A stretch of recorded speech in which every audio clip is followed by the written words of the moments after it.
বরিশাল জেলা আইনজীবী সমিতির সাবেক সম্পাদক, সিনিয়র আইনজীবী। বরিশাল বার নির্বাচন 2026-এর তফসিল ইতিপূর্বে ঘোষিত হয়েছে।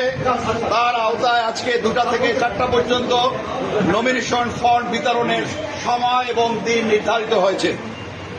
আমি ইন টাইম 2:15 সময় নমিনেশন পেপার গ্রহণ করতে এসে পুনর্নির্বাচন কমিশনার যিনি নিযুক্ত হয়েছেন তিনি ফর্ম দিতে অপারগতা প্রকাশ করে তিনি কোন সাধারণ আইনজীবীদের নির্বাচনে অংশগ্রহণ থেকে বিরত রাখার লক্ষ্যে ওনারা একটি ঘরোয়া পরিবেশে বরিশাল বারের নির্বাচন উঠানের মানসিকতায় সাধারণ আইনজীবীদের বঞ্চিত করার জন্য তারা একটি পাতানো নির্বাচনের প্রক্রিয়ায় রত আছে।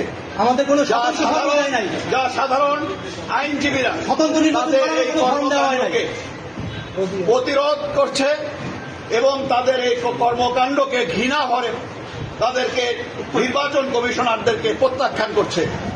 বরিশাল বার একটি ঐতিহ্যবাহী বার।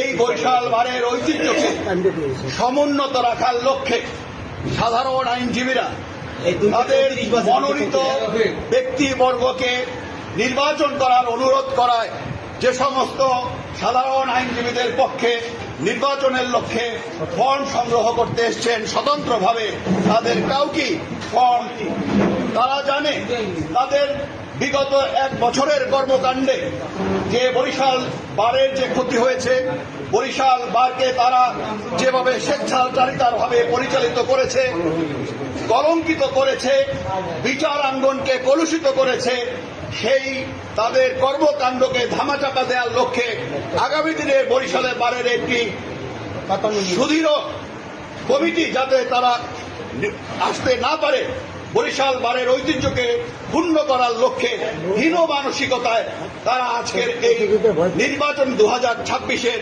সাধারণ আইনজীবীদের নির্বাচন থেকে বিরত রাখার লক্ষ্যে তারা আজকে ফর্ম বিতরণ না করে এখান থেকে চলে গিয়েছে। সকল সাধারণ আইনজীবী এরা আজকে প্রতিবাদ মুখর, তাদের এই কর্মকাণ্ডকে ঘৃণা করে তাদের আজকে প্রত্যাখ্যান করছে। ধন্যবাদ।